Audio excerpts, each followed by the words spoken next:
everybody, welcome to the Modern Day Apocrypha. We're live here with Tony and Nick, and today we're talking about trust in society and how times be a changin'. Absolutely. Real quick before we jump into the topic today, I wanna read a text I got on my way over to your house, Nick. This is from my buddy 𝗟𝗶𝘀𝘁𝗲. You know 𝗟𝗶𝘀𝘁𝗲, right? Yeah. So he said he was checking out the podcast today, and he said he polished the first two earlier. I often caught myself smiling and laughing along with you both. I enjoy hearing the two of you articulate your thoughts, and the energy is positive. I also appreciate the seemingly natural, neutral ground y'all maintain while sharing each other's perspectives. I wanted so heavily to weigh in on the pandemic impact on your typical 9-to-5 employee. I look forward to hearing more as y'all tackle different issues, and I'm curious about some of these mental lubricants. We'll keep you posted as I listen. Well, first of all, dude, thanks for sharing that. Yeah, That's man. a big ol' aw shucks. I know. And I love that shit, man. We've got a couple of comments. It's only been like a week or so that we've been live. And, we've got some couple of comments I know from the YouTube. We've got Anna and Donald that commented, gave us some good thoughts on a couple episodes. But I just want to say thanks, one, for all the, the comments and stuff that have been coming in, the good feedback. And there's been a couple of people asking, saying, hey, how do we help? How do we share? How do we get involved? And one, it's stuff like that. If you have my number, shoot me a text and tell me what you think, because I want to hear it. If you don't, head on over to moderndayapocrypha.com, which the landing page on there has links to all of our social media. Fucking everywhere. We spent a lot of time building that this week, and I'm super proud of it. And by we, I mean Nick did it, and I just pointed. But it has links to all the social media. It has all of the links to everywhere it's streaming, all of it. Really, we just want to make it easy for you to find the content. So if you're following us on Instagram or any of our social media, we want to make it easy so that you can just go to one place and then connect with us wherever you want, whether that's on YouTube or just audio versions on Apple or Spotify, etc. But yeah, Tony, just really appreciate the encouragement. That was an awesome message. Glad to hear that people are enjoying it. And we want to hear more. Yeah, absolutely. So what you can do to help us out, hit us up, obviously, on Spotify, Apple, Google, YouTube, whatever your preferred method of streaming that you're currently listening to this on. And like, comment, subscribe. That helps us grow the channel and does all the YouTube things that puts it to other people so they can get in on the conversation. Share it with your friends. Tell them in person. Tell us how good or terrible it is. We want to hear your thoughts. If you really, really love our content and want to make help us get to the next level with new equipment. I know some people have commented asking about wanting to see our faces, so it's not just this one sideways view. Some funding helps with that. So if you want to help us out and you really love the content, check us out on Patreon. We've got several different tiers with some fun flavor text. If nothing else, go look and laugh at our descriptions, because we had fun with it. But anyway. Yeah, again, and just to reiterate that, the more engagement, the more people get to hear this platform and get to share their voice and opinions as well. So just want to encourage it through and through. Yeah, absolutely. Well, let's get into our topic today. So we're talking about trust in society. Nick, I know I kind of wrote out this outline. So before I dig too deep, what are some of your initial thoughts as we jump in? Yeah, so you noted a couple significant events and milestones, and some of those are the first major events that I remember in my lifetime. And it's interesting to sit down and just kind of think about how my life was beforehand as opposed to what it is today, and as a result of some of those changes and major events. And some of these are the things that you don't really think about while you're in the moment. Like, you don't think about how 9/11 has changed or will change your life whenever it's happening. No, you're more wrapped up in the actual event and the camaraderie it feels like whenever those moments do happen. I think about that at the start of the pandemic as well. Yeah. It's like people are friendlier, people are more caring and compassionate. And that obviously just supersedes everything that's on your mind in those moments. But then you start kind of reflecting back on it, and it's like, oh, wow, things have changed a lot. So I know my grandfather used to walk both ways in the snow. And yeah, I'm pretty sure that's everybody's all grandpa. that good stuff. I never experienced that, but I don't know. Maybe I'm just living the luxury life. Well, that's the lie I'm going to tell my nephews. Bingo. I remember when I was a kid and I walked uphill both ways in the snow. Uncle Tony, weren't you homeschooled? Shh, don't talk about that. Just shake your cane at him. Yeah, shake my, there we go. Yeah, but you hit on something huge, and that's like these moments just really change the way that society interacts with each other. Definitely. So let's cue this up, right? So how people lived not that long ago. So when we were kids, like you were talking about a little bit, Nick, it was normal. It was safe. I remember being, God, fucking 10, and me and, you know, Zach, right? So I was hanging with Zach with his kids, and it was my brother and his brother, and the four of us, we wanted to go. We were really into these like Star Wars trading cards at the time. That was my whole life. Man, I miss that shit. Star Wars trading cards, not like Pokemon or Yu-Gi-Oh. Yeah. So Star Wars. My dad at the time, just it was their perspective. They've changed it now. They don't care. They've massively lightened up. But at the time, he was like, "Nah, you ain't doing that Pokemon stuff. Pocket monsters. This is demonic." And I'm like, "Hey, you know what, Dad? You were just trying to look out for me. I respect it." But Star Wars wasn't demonic. That's a different topic, but Slave Leia immediately comes to mind. Yeah. Anyway, again, it's all just different perspective and intention there. I don't have any ill will in my parents, and I'm not trying to like paint my dad in a bad light, but we could do it. And so we were super into these Star Wars cards, and we would go, and there was a card shop across town, 4 or 5 miles maybe. And so the four of us got on our bikes as kids, no adult supervision, and we're like, "Hey, we're gonna go to the library." And of course, we weren't going to get any books because we were going to borrow video games from the library. Shout out to anybody who remembers those days. There was no red box to just go get a video game. You couldn't just download it on your Xbox. We were getting computer games from the library. But anyways, we'd bike 4 or 5 miles. We'd be gone for 4 hours. And our parents didn't care. And it was normal. And I think about it today and thinking about my nephews who are just starting to get to that age and going, man, I wouldn't be comfortable if they were in my care saying, "Oh yeah, just go bike for 4 hours without me, without a cell phone, without any way of tracking you or knowing." There was just underlying trust in society.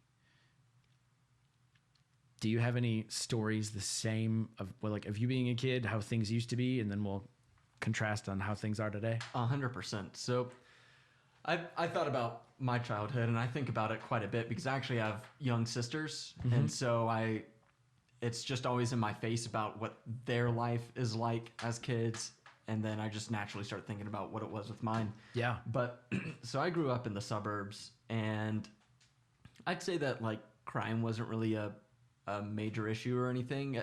It's definitely something that I never really considered, but I would walk to school, and it would be a few miles, and granted, I'm just going through like neighborhood trails and stuff like that, but a lot of that's just like along the river, along the woods.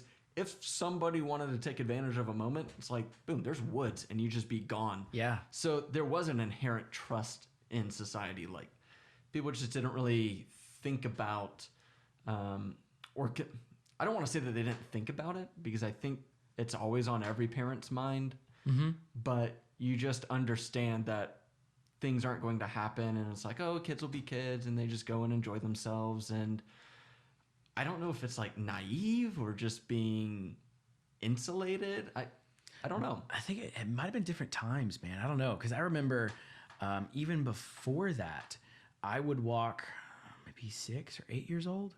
My mom's busy cooking, and she's like, "I don't have time to stop doing this. I'm out of the spice. Here's this container. Here's $3. Go find this at the store." And the store is maybe 3-4 blocks away. And so I'm just a kid walking into the store by myself and looking for the spice. They didn't end up having it. I'm walking out, and then the clerk lady comes chasing me thinking I stole something, because I've got this big old spice jar in my pocket, and it's bulging. And she's like, "Hey, come back." And I'm, kind of nervous as a kid going, "I don't know what this is about." She's like, "What do you have in your pocket?" I was like, "Oh, this is empty. This is my mom." "Oh, you're okay. No worries. Go home. Have fun." And that was just normal. Like, what the hell? Yeah, kids showing up, like trying to do some grocery shopping and take it back home for mom. There's a different day. So we've talked about how our balanced conversation, how I've always led this very spiritual life and you've led a very not spiritual life. Not better, worse, just different. There was one morning, like we were always at church every week. And there was like 2 services. There was like the Sunday school portion, and then there was like the main church. And my parents decided for once, like we were very strict. We were always there. They're like, no, we're going to sleep in and just go to church. I wasn't going to have that. So I'm like 9 years old and I get up at 7 a.m. Everyone's sleeping. I get dressed and I bike several miles by myself across town to church. My dad was pissed. Like they wake up and I'm just gone. No note. No nothing. I remember like sitting in class and the teacher was like, man, I haven't seen your parents. Oh yeah, I biked. And they're like, do they know that? Nah. But I'm here. Yeah, and I just wanted to be there. It was awesome. But different world, man. Like we don't do that now. Yeah, I'll say that, a lot of my childhood was just damn near like free reign. Free range.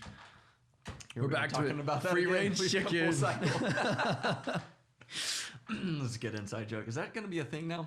Dude, I shared this podcast stuff with my team at work on a Thursday afternoon. Friday afternoon, they came back and made a joke as we're leaving. Hey, free range chicken. And I was like, oh shit, you did listen to it. Yep. Appreciate it, but also that was the thing you took away. I guess it is going to be. Maybe we need to make free range chicken stickers or something. That's good stuff. But yeah, like just like you were saying, you rode your bike, miles down to church, and I would do that every day, like go skateboarding through the neighborhood, and it was a really big neighborhood, multiple miles that you could stay within the same space. And then as I got a little bit older, I'm talking like 5th grade. Yeah. A little bit older, right? And I'm out there on like my little electric scooter and just riding around the neighborhood doing God knows what, but just... Wait, did you say electric scooter? An electric scooter, yeah. You're that kid. Oh, absolutely. That was... So I think that they weren't really a thing until one year, like all the kids got one and I was a little bit behind the curve, so I had to wait till next year. But you know what, dude? I got that and I started riding around and I'd just go like anywhere and everywhere that I could. And like, hell, you just start driving down the main road, go get chicken and stuff at the How long did the battery last on that? Oh, dude, I don't know. Like how long? You could probably ride for like 5 or 6 hours. Oh, so you'd be good for the day. Yeah. You just charge it up at night. This is like you head out and you're gone. Fuck yeah. Don't talk to the parents. Nobody's got cell phones. Right. Like your parents have no idea where they are, but it's like, whatever. I can't. So just think about that difference. Parents today are all stressed out because they can't get rid of their kids. Our parents were like, oh, fuck, thank God. Yeah. They are gone. I have 3, 4, 6 hours of peace. Parents don't even really have to raise their kids back then. Like, it's like you're just raised by the rest of your kids. Yeah. For better or worse. We turned out.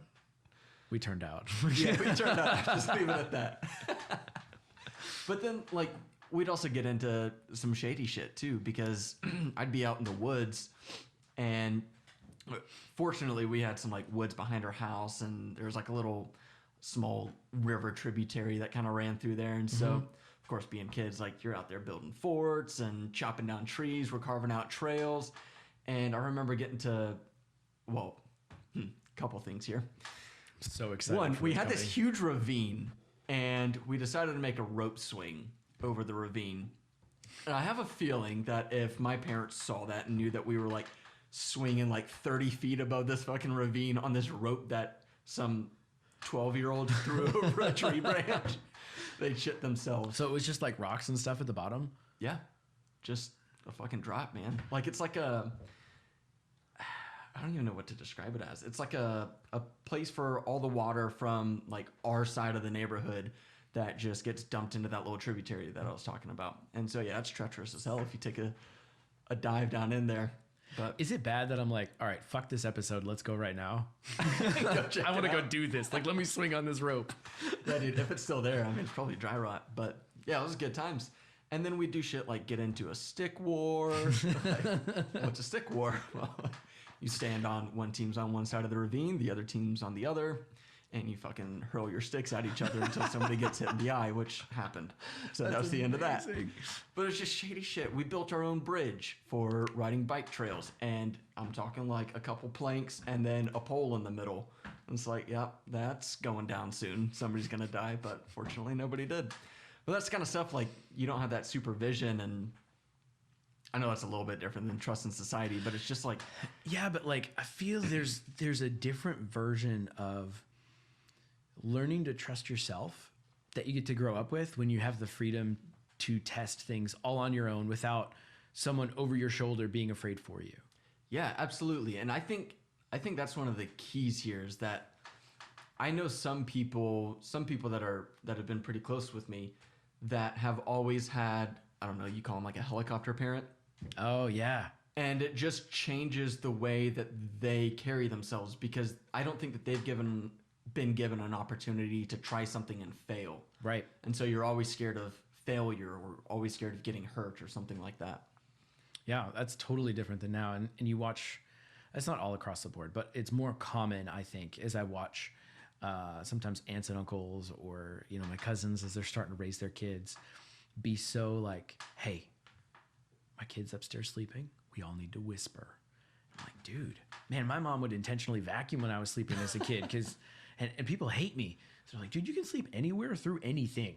I used to fall asleep on the couch all the time, and Zach would come home in the middle of the night because he worked second shift. Nothing. I would never wake up when Zach came home. He just opened the door in the kitchen doing his thing, and upstairs like, nope, I'm dead to the world because my mom didn't, you know, coddle me as a kid. I dig it. I'm jealous, if I'm being honest with you. Yeah, you can't sleep? Well, I used to when I was younger. I slept through a tornado that went 2 houses down from us. Hell yeah. And just didn't even wake up. I woke up the next morning and I was in a different room and I was like, the fuck? Yeah, now I wake up all the time though. But yeah, that's all right. But yeah, so like there's that inherent change in how parents view society and have to protect their children. What do you think that there's like a major reason why, or what changed, or is it just like this slow progression? I think it's a what's the word I'm looking for here? It's a snowball. It's an avalanche of moments, right? So I don't think it's one moment. I think it's moments compiled upon each other. So just like when we talked about like the millennials and communism, that episode where we talked about how it wasn't just one thing that made our generation shift towards these other tendencies. It was a combination of things at the right or wrong times, snowballing or avalanching into this spot where we're like, okay, I need change. And I think, you know, we'll talk about some of these moments, but I think, you know, some of these things, just to kind of like make a list, and we'll go into each one. But like you mentioned earlier, 9/11, shit, dude. When prior to 9/11, I was doing all this shit all over the place. The world felt safe, you know, and shit like that we saw on the news when you're watching BBC about overseas. It didn't happen in the States. And then that happened and everything changed. And you got kids growing up today who only know our current world. They don't know anything different. We know the difference. Do you remember where you were for 9/11? Yeah, absolutely. I was in 3rd grade. And Tell me about it. I was in the classroom. I had a teacher named Miss Brown, and we would start off every morning, and she loved to sing. So she would pick a song, and we were singing All Star by Smash Mouth. Yes. And the whole class is like chiming in because, you know, again, this is back when that song was relevant and popular. I still sing that song. It's fucking awesome. Shout out to Smash Mouth. And I don't remember what actually like triggered this to happen, but we got interrupted, and I think it was by like the PA, the intercom system in the school. And then the next thing that I remember is like watching news footage on the small little TV that's like up in the corner of our classroom, and it was some buildings that had like smoke coming out of them, and I just fucking went on about my day because I didn't know any better. Yeah. But like I remember knowing that something wasn't right, but being too young to really understand what was happening, or maybe too young to care because it wasn't like impacting me at the moment. Yeah, I was thinking about this. I'm realizing as I've done like corporate training and stuff like this, oh, my mom's always been a teacher. That's probably where I've picked up my teacher stuff. Neat. Anyway, so my mom was teaching classes at the church on Tuesday mornings. And me and my brother were homeschooled, and so we brought our schoolwork, and we would sit in the little library in the church and be doing our stuff. And I remember some of the other kids that were there getting to watch the TV, and there was something going on, and we wanted to, and my mom was like, "No, don't worry about it. Like, just do your work." But I remember now, I mean, then I didn't know how to describe it, but now if I would think about it, it was like being aware of that energy, like something was off, like something had changed, and it wasn't just in my world. It was in the world. Like something had massively shifted and changed, and I didn't understand it. And I mean, it would be years until I fully understood it. But I think everyone who was alive and aware enough remembers that moment if you were in the States. Maybe if you're in other parts of the world too, but that was super impactful. And now that was in our borders, and we're like, well, shit, the world's not safe. And regardless of, again, how it happened, who's responsible, was it real, was it conspiracy? That's not today's topic. But regardless of how, everyone felt the shift of that moment. And I think that was one of those moments that added to the snowball effect. I'm sorry for getting off on a little bit of a tangent here, but have you seen some of the studies on memory and it's like related to 9/11? So, no, dude, that sounds fascinating. Tell me. Yeah, so I'm trying to recall exactly what I had watched because this is a couple years ago, but they've done studies that kind of prove how unreliable memory is. And one of the ones that came to mind was this documentary interviews this girl who grew up in the New York area, and she's telling them what she remembers about that day. And it's like, I was sitting out in the classroom, looked out over the harbor that is right around Manhattan, and she sees the towers on fire. Like I don't remember if she said that she felt the explosion or what, but she's describing this moment. And then they went back in their records and they were like, actually, you were in school in Connecticut, which is in the New York City area, but like there was no lake for you to look out over. And no line of sight. No line of sight to the buildings, like none of this.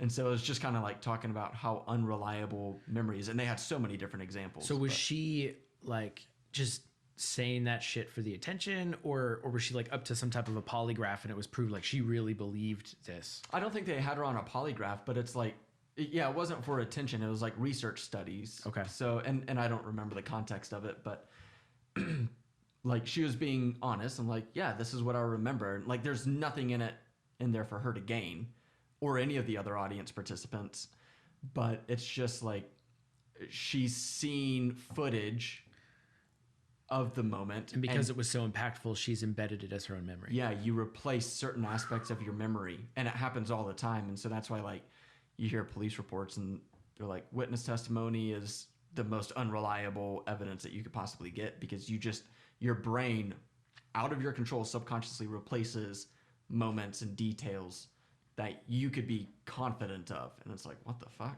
Like, wow. That's wild, dude. Yeah, it was nuts. But yeah, it was a whole like hour-long show that just detailed all of these types of issues.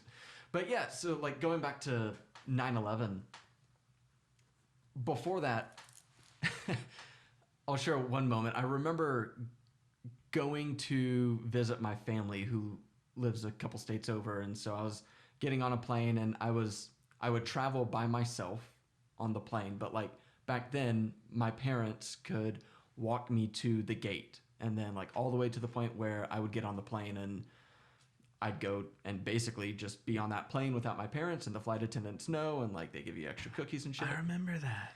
And then I would land and the flight attendants would come like escort me to the gate, and my grandparents would be right there at the gate ready to pick me up and walk me to baggage claim or whatever, you know? Mm-hmm.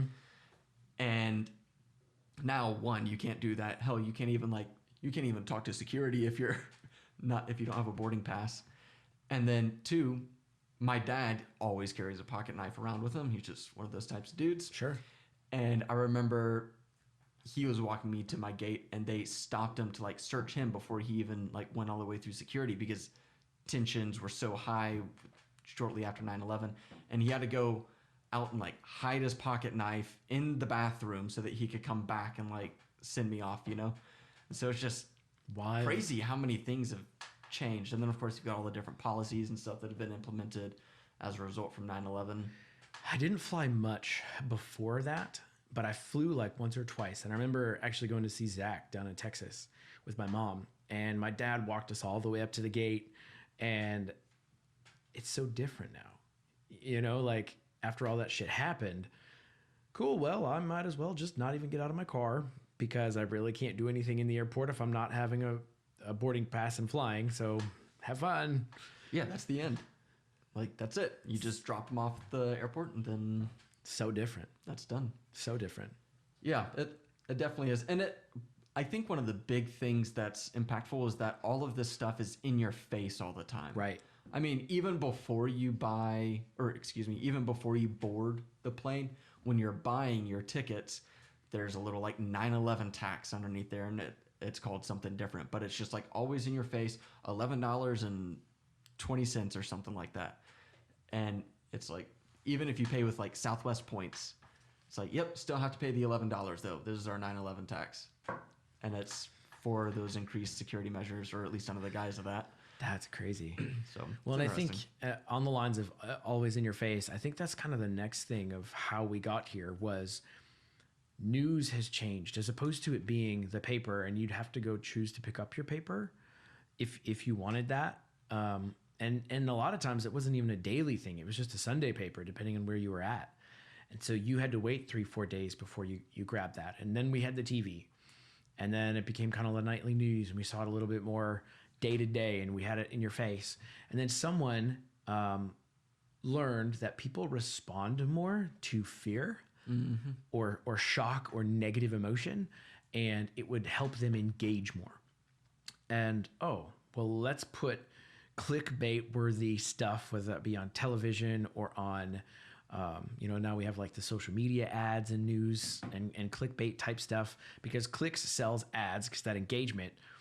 And if you take out the morality and the emotion of it, that just makes sense. Cool. We trigger this emotion to create engagement to make money. Oh, it's just a system. Cool. We do it. But the long-term effects of that has been that we're constantly seeing and inundated with all this negativity and seeing all of the crazy shit that happens all over the world, not just the big things like 9/11 or like the shooting in Vegas a couple years ago. We're seeing all the one-offs where someone got shot in some other city or in your city, and normally you wouldn't hear about it. But now that we're constantly aware of just the negative cycle of things all day, every day, it changes your perspective on the world and goes, yeah, I'm going to lock my doors and never let my kids outside. Yeah, it's like an overabundance of bad news all the time.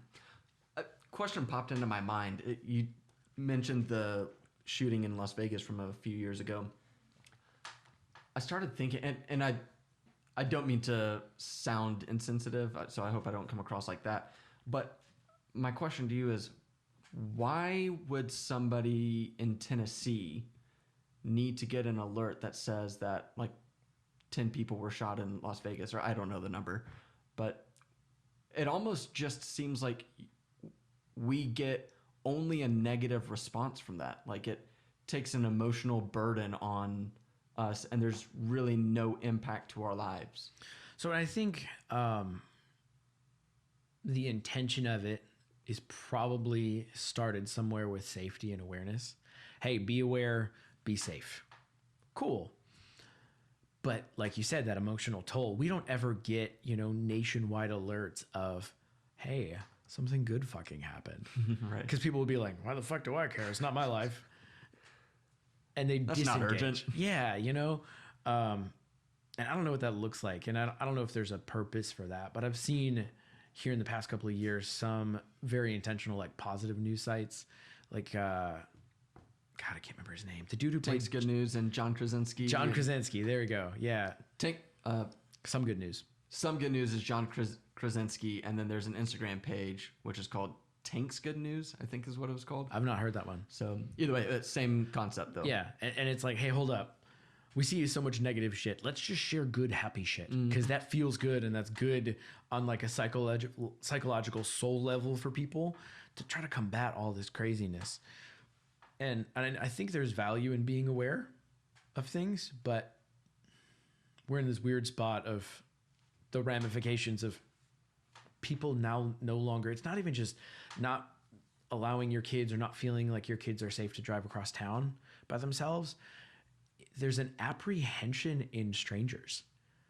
I don't know who you are. You might be a terrorist, right? If I didn't know you, and sure, you seem like a good looking, friendly, charming guy, but so did Ted Bundy. Yeah. You know, like, fuck. And we have all these documentaries of all the serial killers, and we're all this focus, and it's like we've learned and conditioned ourselves to be afraid of people and to be apprehensive of people. And I think that fights against creating community, and then community not being there or being harder to create or engage or experience. That takes a toll on you psychologically. Yeah, I think there's a little bit of another view there, though. Okay, so, like, hit me. You talked about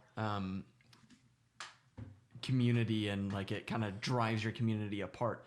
But a counter to that is, let's talk about the wildfires that are going on in California or in Australia. I'll use the ones that happen in Australia because that's an international scale. Sure. So you see that on the news all the time, and that prompted a response from us where we were able to go and send aid. And so like firefighters went down to Australia to help them address the blazes and stuff. And now you're starting to see similar things here in California. I don't think they're quite as bad as the ones in Australia. Could be wrong. But like I see those headlines all the time on Apple News. Like it pops up. And so if you're in a position where you can offer assistance, it makes it widely known. It's almost just like advertising these issues and opportunities to help. So in that sense, it brings community together. But on like a personal level, everybody's pushing apart. Yeah, that's what I was just about to say, is that on that individual level, if you're not already plugged into a community, I think in today's day and age, it's hard to get connected in one. And I say that from personal experience. And then, you know, it's been an experience of several others that I know as well. Oh yeah, you just show up and it's no big deal, and people are friendly and welcoming, and you still find that in places. But I think it was easier for that to happen prior to some of these events we're talking about, because there wasn't this apprehension that we just have towards everyone. You know what I mean? Yeah, absolutely. So this is something that just happened 3 days ago, I think. Okay. My dad and I used to ride mountain bikes all the time when I was a kid. That was kind of like our little pastime, you know? And I got my bike fixed just the other day, and I was like, I haven't been mountain biking in a long time. I hit my dad up, and his bike was in nowhere near good enough shape to go for a mountain bike ride, but we fixed it up just a little bit and rode around the neighborhood and shit, you know, just to kind of reminisce. And then maybe in a couple weeks we'll go out and hit some trails or something. But we were riding through this neighborhood, and his chain pops off. Okay. And we kind of pull over into a driveway, and at that same time, this car is driving down the road, and they're like waiting on us. And I was like, oh shit, they're actually pulling into this driveway. Like we're kind of in the middle of nowhere. I was like, well, that was convenient. But anyway, so we get out of the way, and we're just fixing his bike on the side of the road. And then the woman gets out of her car and like comes over and was like, hey, do you need some tools? Like, is there anything that I can do to help? And I remember like consciously thinking, damn, that was like kind of restored my faith in people. It's like, she just wants to help. Nothing to gain. Like, here's some tools. We're in the middle of a pandemic. In fact, there's probably things to risk by coming up to some strangers. But yeah, it was just nice. And it's like, yep, we used a couple wrenches, gave them back, and like, thanks, have a good one, and then off you go. And I just feel like those opportunities or those situations don't come up very much anymore. Yeah, I remember it used to be common, like it'd be with my parents, whatever. We'd stop, we'd see someone on the side of the road, help them out. And now, I mean, you've watched too many movies or read the articles where like, yeah, gang members, it's a tactic, and they're gonna try to lure you in by seeming like they're in hell, you know, and just lure you in to try to be helping, and then they'll shoot you, kidnap you, whatever, and you're like, oh, I'm never gonna help anyone, you know, or the, and true or not, the flashing your lights, hey, a cop's coming, or something's coming up, or your lights are off. Oh, gang members, to initiate people, will drive with their lights off, and when you flash their lights, they'll come and shoot you and kill you. And I'm like, Well, I don't know if that's how true that is, but it sure it sold because it's Yeah, spread I've and heard that people too. clicked it. But the result was now people are afraid to do something kind for each other. Oh, your lights are off and you might not notice. Let me help you out. Yeah. Shit. And let people know, or there's deer around the corner. Heads Yeah. up. Like, just be aware. And it's completely altruistic, but now you've got that stuff lingering in the back of your mind where you're thinking about, like, well, could this hurt me if I do something nice for this person? Or like another one that I heard was, I think this is in like Tijuana or somewhere in Mexico or close to the border anyway. Some of the cartel members would set up quote unquote police checkpoints and they would like, you know, let certain people through. And then whenever they found a truck that they can use to drive around and like transport drugs and stuff, they'd carjack you right then and there. And so it's like, you hear about stuff like that, and now whenever you pull up to a legitimate police checkpoint, you're like in the back of your mind, it's like, Yeah. or I could just step on the gas and just cruise on through and get out of there, you know?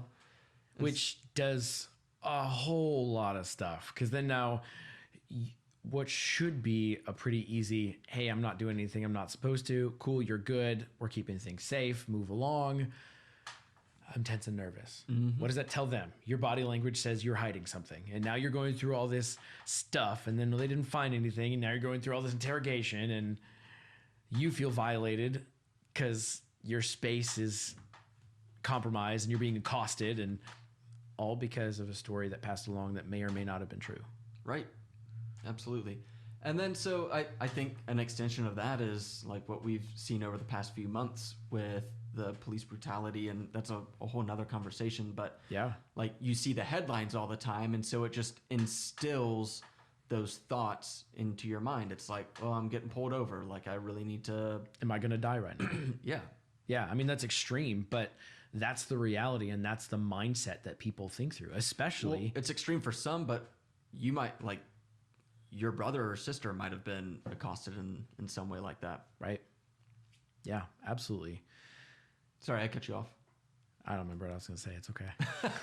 Sorry, bro. It's all good. So obviously we see how it changed. There's been all these things and I see how we've gotten here. And what do we do? What can we do? Is there anything we can do to get back to a culture where it's actually safe and not just perceived as safe for our kids to bike across town without an adult? And is that even a good goal? Like, were we just naive before? And the fear of danger is now a better reality? Or was that a better reality? Like, Yeah, so I mean, obviously not coming from any research sure. position or anything, but my just general thought is I think it's blown out of proportion. And that's easy to say as somebody who hasn't been kidnapped. Yeah. You know what I mean? But I think back through all my friends, and I don't think anybody's actually just had like a real issue with a stranger for just being there or like Yeah. walking through the woods or anything. Like, I don't know anybody that's I don't really know where I'm going with that, but like I can't think of any particular instances where it's been this real issue because somebody talked to a stranger. So but you read the headlines and you perceive that to be your real reality, but your experience, and not only your firsthand experience, but the experience of everyone in your circle has never substantiated that reality. Yeah, that was spot on. That sounded really Yeah, good. you took coming out. Not Just gonna take a lie. moment for that. Yeah, you took exactly what was on my mind and just put it out into beautiful language. Well done, sir. We make a good team. Yeah, man, I would say the same. You know, there's a couple of circumstances where, you know, I know of some really fucked up shit that's happened to friends, and that's only been recently, maybe within the past week that I've heard, and that's far part of my circle, right? But having stuff firsthand, I mean, I think the closest thing that I've experienced to, well, there's maybe two stories that I've experienced firsthand that I can think of that were kind of scary. But But again, I think my head probably blew it out of proportion. One was 4th of July. We were downtown with me, my brother, sister-in-law, and my 3 nephews. We didn't have the 4th guy at the time. And the 2 older ones are walking. The youngest one's in a stroller, and we're walking. It's right down there by, like where Sbarro is. Mm-hmm. And second. Yeah. And we're walking. Drunk night there one time. Anyway, carry on. I don't doubt it. But we're walking down there, and someone lights off firecrackers. And the first thought is, oh, it's firecrackers. But then when the crowd of people starts running and screaming, and you see a cop running with a gun pulled towards the direction of where it is, I'm like, fuck, this just got real. Like, someone's shooting over there, and the cop's going, oh, damn. It turned out to be firecrackers. Also, side note, not the greatest move. If you want to light firecrackers and shit, downtown of a major metropolitan city, probably not the best place to do that. Easy way to probably get shot. But anyway. Just not a smart idea. Yeah, hard pass on that. Maybe on the 4th of July or something. Like, sure, we'll let that but slide. Even it was the 4th of July. Oh, was it? And even with that, it still sounded like gunshots because it was back in an alley and reverberates across all the buildings and stuff. All it takes is one person to be afraid, and then that fear almost travels like a wave through the people. And then everyone's running, and you go, well, this is the response. It's almost like sheep herd mentality. Fuck, this is what we're doing. I was just about to say, it reminds me of like you see a wildebeest get attacked by a lion, and then every other wildebeest is just screaming and running, and it turns into chaos. But it's like, well, actually, they just got Mike, the wildebeest. Like, we're all good. We can keep eating. Got Mike. That's hilarious. The other one was my uncle who used to live in Nashville. Was real big in playing like electric guitar, ended up getting with a band, and they moved out to Wichita, and he'd come back like 20 years later and was like to visit for the weekend. He's like, hey man, let me take you to all the places I used to be. And it was really cool, like experiencing the town through his eyes. And he's like, hey, let me take you out to Madison where I used to live and show the old house. And I'm still kind of new to town, so I don't understand that that's probably not the best place to go driving around at midnight. And so we drive on some like back road, and he's like, yeah, that's the house I grew up in. You were actually here when you were a baby. And I was like, don't remember that, but this is kind of cool. So as we're driving out, I don't know, we were in somebody's territory, and this car like pulls in front of us. Like we're on the right hand side of the road, and it cuts us off, like this big intimidation. And I'm like, we're about to get shot. We are where we're not supposed to be. And they just kind of like, I don't know, made some aggressive show, and like eventually he backed up, and we got out. But it was just a hard flex. It was just a hard flex, exactly. But what the fuck? And those are the only 2 times that I've experienced like some sketchy shit firsthand. And neither of them, I would say, like really stuck with me. So I think you said something that kind of triggered my thoughts too. I mentioned that I haven't really had any run-ins with a stranger or anything, and I definitely have. Like, I mean, I knew that there would be some that I just couldn't think of at the moment. Yeah. But I think what you said is it just didn't stick with me. It's not like I lost trust in people as a result. So, well, first I'll say one that came to mind, which turned out to be a false alarm, kind of like your fireworks, also involved fireworks. Yay, fireworks. Thank you for the Chinese. Are fireworks the problem here? Is that this? No. Dude, 4th of July is my favorite day of the year. I love fireworks so much. I would give up Christmas and my birthday just to have fireworks. But not Halloween. Smart choice. Fuck Halloween. I don't care about Halloween. Oh, yeah, right. I take that back. I grew up, and my parents did not appreciate or allow us to celebrate Halloween. So it's been a new development for me to learn how to appreciate it. Well, this Halloween's going to be legit. Full moon. Oh. I don't know what the weather's going to be like. Stay tuned. It's on a Saturday. All right. Well, I am getting inducted into the Halloween Hall of Fame this game on. Stay tuned. Going to go all out. But so fireworks. This was the one time that I got to really get out of my comfort zone. And so how old were you? This was in middle school. Okay. So I was 7th grade, I think. And our middle school, like nothing fancy or anything, but they put together this little package where some kids could go and go to Italy and Greece. And so it was part of like learning, kind of like studying abroad, but we'll just be honest and say, no, it wasn't. It was go and check out like Italy and Greece. So that was really cool. And I felt lucky to have been able to go there. But what I think it did for me was it put me out of my comfort zone as a kid, you know? And so I remember this moment where we're in our little hotel room and it's kind of in like a not great part of town because it's all, you know, like a school trip, nothing fancy. Mm-hmm. And I think we were in Rome or something. I don't even know, to be honest with you. And Doing laps around the Colosseum. yeah, no, that'd be cool though. Sorry, I just derailed you. But so like it was me and we all had to share a room. So it was like me and my friend were in our little hotel room, and then our parents were probably across the hall. I don't even remember, but I do remember like our window was open and I saw like the tennis shoes hanging over a power line, and I guess I was old enough to know that was a bad sign. Who knows? But then that night I heard all these like fireworks going off. To me, I heard a whole bunch of gunshots going off, right?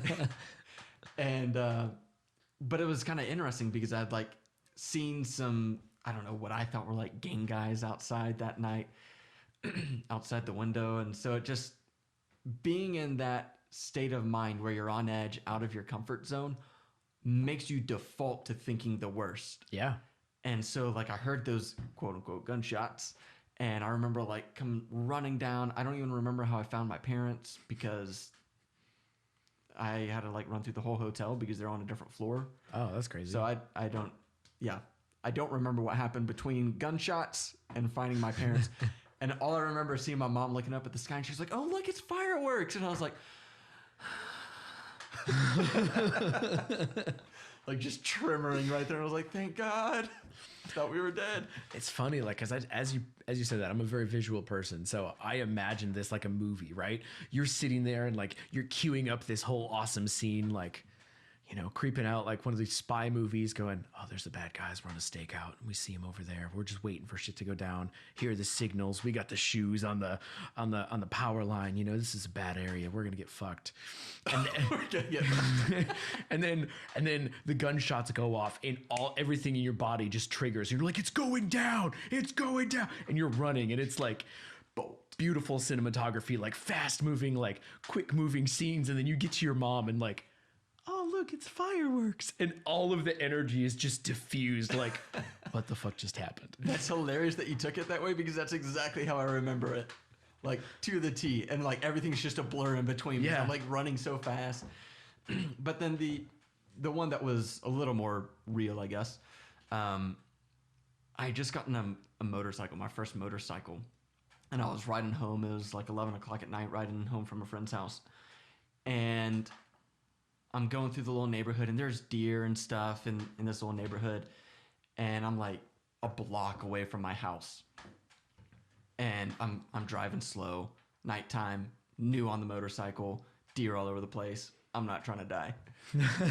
Somebody else had a different plan for me, apparently, because I see this little like light on the left side of the road, like sprinting out, headed towards the road. And so I'm sitting there thinking like, well, what the fuck is that? Is that Casper? And I start getting closer, and then I can make out like a silhouette, and this guy with the light is in the middle of the road with his like arms spread out and like in this like aggressive stance. And so I stopped, and I don't know, probably like 50 feet away from him. And I was like, what the fuck is happening? We're in the middle of the neighborhood. It's 11 o'clock at night. And I was like, I think I'm about to get mugged. And so I was like, well, I'm not taking any chances. And so I just like gassed the motorcycle around him. And as I'm going around him, he punched me on the shoulder. And so I'm wearing like, you know, pads and stuff, so it doesn't hurt at all. But I was just... Did it throw off your balance? No, I mean, because I'm like doing 20 miles an hour at that point. And I want to make sure that I'm clear. Like, it's not like I was like driving at him. He's in the middle of the road. Like, I had to go around him. And I was like, I'm not giving you a chance to fuck with me.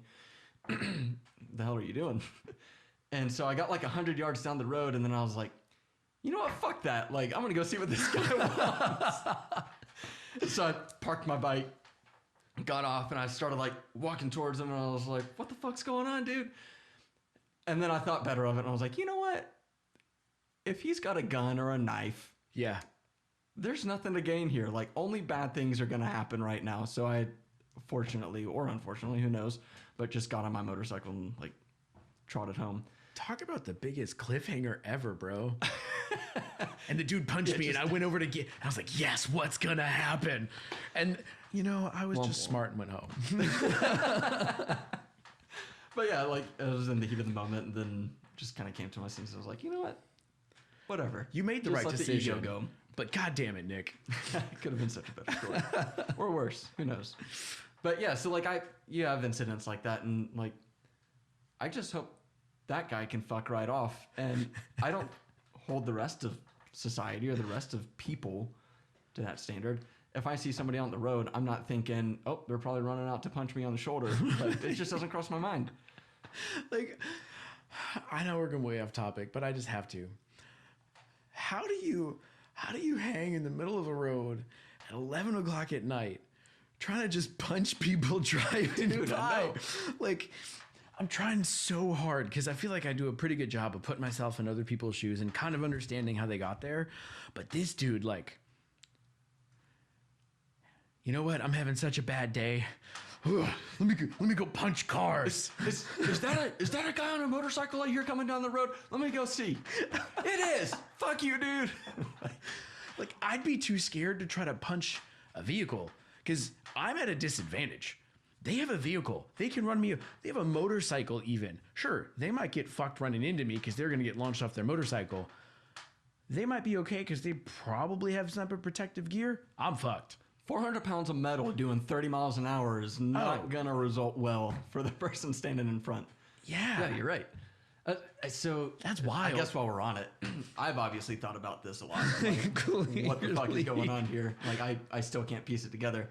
But the only thing that I can think of is like somebody was speeding through the neighborhood and like earlier in the day, and maybe he's got kids or something. And he's just trying to like bring justice back in the neighborhood or something. Yeah, but you can't go around being like, well, that motorcycle must have been the same dude. Like, well, first of all, you can't go around just fucking punching people. That's some real vigilante level shit. Yeah, I have no idea. Was he like dressed up or anything?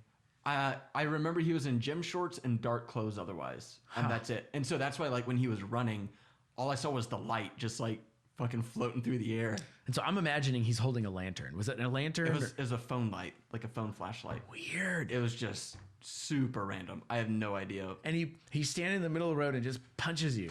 Yeah. Just on the shoulder, like as I'm driving around him. And I know you're probably going quick, but like, what was his body language? What was his facial expression? I have no idea because it was nighttime. It was too so fast. Like I can't. Okay. And I'm just focused on my path of getting the fuck around. Yeah. I just want to know so much more. Like, I'm going to. And the problem is I don't even know what house it was. Like, so I went back and looked and I was like, fuck, was it that house that he came running down? That driveway looks like the one that he came running down, but so does that one. Like, so hypothetically, dude was hanging out at home and just heard someone coming and ran out in the middle of the road? Yeah. Okay. There's two parts of me, and one of them is the wrong decision, but I'm going to start with that one. Great drinking game. Kids, please do not try this at home. That's the wrong decision, but no, I want to hear more about this drinking game. Like, how I don't know. Take a drink every time you punch a motorcycle rider? Something like that, or whoever loses has to run out into the street and punch a motorcycle. And if you succeed, everyone else at the house has to take a shot and you don't have to, or some shit. Please do not do this. Just laugh along with us, because that would be terrible and something lawyer stuff. We're not responsible, liable. Don't sue us. Yeah, insert line here. Standard line. We don't have a lawyer, but please don't make us need one. All right, let's get back on topic, because that was a fun departure. But so, like, all right, here's a question. This is a way to kind of get back in there. Let's do it. Why is it that moment, or some of the instances that you described, don't change your mindset and your outlook towards humanity, even though they happen directly to you? Like, it was a very personal experience. I think it's the level, right? Was an oddity or something weird. It wasn't enough to create trauma, and so it didn't stick with you. So maybe it was odd to be like, what the fuck happened, and explain it. Or the downtown thing where we thought it was shots. I can equate that experience to several experiences I've had in a haunted corn maze. Oh, I'm running, I'm scared. And very quickly after you understand and explain what it is. So that quick understanding after the fact diffuses it in your system and you don't hold on to it with that fear. Whereas some of these other situations we're talking about, they didn't quickly resolve and go, oh, it wasn't actual fear. It wasn't an actual threat. There wasn't something to be terrified or be in danger of. Whereas some of these things like these terrorist attacks, no, that actually did happen. And there was deaths and actual fear unexpectedly out of nowhere. This news, whether these things actually endanger us or not, we only see the negative, but we don't have the quick resolution in our psyche of going, oh, that was just shock. We didn't actually have to be afraid of it. So it builds up that trauma and fear as opposed to these individual experiences. That's my thoughts. Yeah, that makes sense. I would add that like the frequency of repetitive events, like events that are similar, also I think comes in here. So if I saw news updates once a week that somebody got punched on the motorcycle, next time I go out for a bike ride, it's probably going to be at least somewhat on my mind because it's like, it's no longer this just one-off obscure incident that I expect to never happen to anybody that I know for the rest of my life. Hey, anyone listening, if you've had an experience where a dude punches you while on a motorcycle, please tell us. I want to hear it. Yeah, I need more of these stories. Like, what's going on with these people? Right. But whereas, like, a shooting, well, you hear or see news about shootings damn near every day, but we'll say at least weekly. At all sorts of different scales. Yeah, and it's the same type of incident. Somebody was shot. This person was shot. And then like you have a higher tier, which is the mass shootings. Mm-hmm. And then you hear about the mass shootings on a monthly basis. And so it's no longer this like crazy, obscure one-off incident.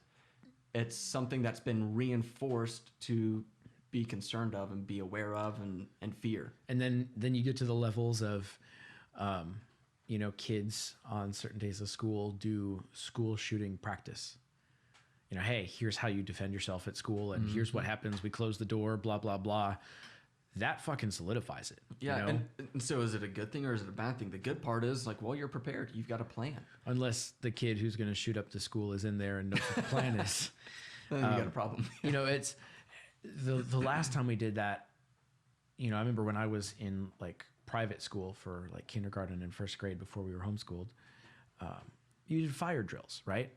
Fires never happen. It's just this dumb thing. And, oh, yeah, it's funny. We roll around on the ground. Big whoop. I don't know anyone who's ever had to use that. I mean, sure, like, you think about it, but it not in a mass scale, right? Yeah. It's it's fire. Cool, you just put it out. Ooh, good, we're good. Yes, there's people that get burned, and that's tragic, and I'm not trying to make light of that. But it's not this. I don't run around going, oh, my God, I'm afraid the house is just going to burn down. I'm just, I better get, sleep with a... what are those red things? A fire extinguisher? Thank you. I'm trying to say air conditioner was coming to my mind. And I'm like, nah, that's not the right thing. I need to sleep. It's getting hot in here. Just cool the temperatures. I need to sleep with a fire extinguisher so I can feel safe. And then there's all these people, all these shootings. And then they're going, you know what? I need to get a gun so that I can have it in my nightstand just so I know I can feel safe and defend myself and my family should anything happen. And it's a different reality. Yeah, that's interesting. And... talking about the fires, you have a little bit of like boy who cried wolf mentality, or at least I did. And it's like, yeah, you hear the fire alarm go off or the smoke detector in my house. And it's like, somebody's cooking or something. I suck at cooking. Sorry. Yeah, my bad. And so like, you just don't take things seriously. And I was of that mindset too, all the way up until we had a fire in the kitchen in our office. And I was like, I ignored the fire alarm and just kind of rode it out, and there was actually a fire. I'm going to take these seriously now. So last time we had a fire alarm go off randomly, like it wasn't a drill or anything. It was just like somebody fucked up and, I don't know, slipped and pulled the fire alarm. How does that happen? How do fire alarms just go off? I don't know. That sounds like a scene out of a bad movie. Like, I slipped and my hand just grabbed for something through the glass and pulled the fire alarm. Busted it, grabbed it, pulled it down on my fall. But I didn't fall on my face. But like, I'll dead ass get up and leave. Like, I'm like, give it 3 seconds. Yeah, still going. All right, y'all. Sorry, I gotta leave. But there's a last time there's a happened, there was a square fucking I need fire. to stand on in the parking lot. Yeah. And I will say hi to the fire marshal. See y'all down there. So now I'm the awkward dude that like leaves in the middle of a conversation. I'm like, well, Good it's on been you, real. man. Cheers. And again, I think that stuff's in there for a purpose, right? But so what do you think? I know I asked it earlier, but I think we've done a good job of compare contrast previous and current realities. I know, at least from a mindset or like a psychological standpoint, whether it was just ignorance or not, I know I felt safer as a kid than I do now. I'm definitely aware, especially when I go to places like downtown where there's lots of people and anything can happen, or you're in a neighborhood that, you know, you feel that vibe, that energy, and you go, oh, this is human jungle. Let's Feeling unsettled. let's be aware and let's not put myself in a compromised situation, you know. And I think that's all good, but I never used to feel any of that. And was it just ignorance? Should we never go back? Is there a way that we can heal and grow as a society and as, you know, humanity to care more about each other and not focus on the negativity and have that be a media stream? And what do you think? Yeah, so I think this is something that's going to be unique to everyone. Yeah. Like, I think the conclusion that we all come to is going to vary based on your personal experiences. So I can only speak to mine, but Yeah. my general consensus, and like, I guess the way to frame this up is, what life would you let your kids live if they were growing up? Like, would you try to do things to like really keep them out of harm's way, or be, I want to say overcautious, but maybe it is just normal cautious, yeah. right? But you get what I'm saying. And so when I start thinking through that mindset, my thought is that I think we're just getting overwhelmed with the negative information, and that it's better to live with some risk and not fear, and not live in fear all the time. Because I think if you look at like a psychological impact that has, and the physiological issues that it has on your body with like Constant stress hormones, and yeah, I think it's probably generally bad, especially given the fact that I think most people don't experience something that's like grave danger on a day-to-day basis. Right. Yeah. Or even frequently. I don't think that we need to live in fear all the time and worry about going to the movies because somebody might come in and shoot up the movie theater. Right. And then of course, like for the people who have been victims or been involved in those shootings, like it's probably different, but you can see this all play out with police officers or soldiers who experience trauma on a regular basis, and it fucks with you. It's how you end up with PTSD. I'm talking out of ignorance. I haven't looked into the subject, but dude, I've seen some of those you see pictures the on trends. like someone who looks like a bright, beautiful, normal human being the day before they go off to war, and then 2 years in, and when they come back 2 years later, and you see the mental, physical, emotional toll on them just in their eyes, in their face, in their structure, like, holy shit, that level of constant stress and fear and trauma definitely takes a toll on you in so many ways, and in ways that I don't think we even fully understand and can calculate. Yeah, I agree. And you know, going to war is different because it's like you're having to pick up a live grenade and throw it back at the guy who threw it to you. Like that's real stress. But I think living an extended period of time with minor stress adds up over 15 years of living that kind of life. Now, for other people, you might be in a situation, like if I just put on my broad open mind, you might be in a position where like you grow up in Africa where child trafficking is a real problem and they have the child soldiers and stuff like that. And it's like, yeah, you don't talk to people who aren't part of your town or village because you know multiple people that have been kidnapped and indoctrinated into becoming child soldiers. And so that's where I think like, it's appropriate to live with that level of caution. Yeah. And so it's all very relative in my mind. Yeah, but I think it makes sense. I think for us US folk who live in, I would assume, and I could be wrong, maybe it's just my experience, but my assumption is that the majority of people listening in are not going to experience that type of threat on a consistent basis. And so Right. taking the conscious choice to either live every day in fear for to be prepared for a small percentage of risk versus choosing to live happy and even as far as to say ignorant, like maybe we were as kids, Naive, for again, that small level of risk, but your quality of life is so much better and so much different. I think on a personal level, after going through this conversation, with not having any preconceived agenda, like, hey, this is an interesting topic, let's just see where we land. I think, you know what? I'm not going to be afraid anymore, because how many times are you afraid of perceived or real threats?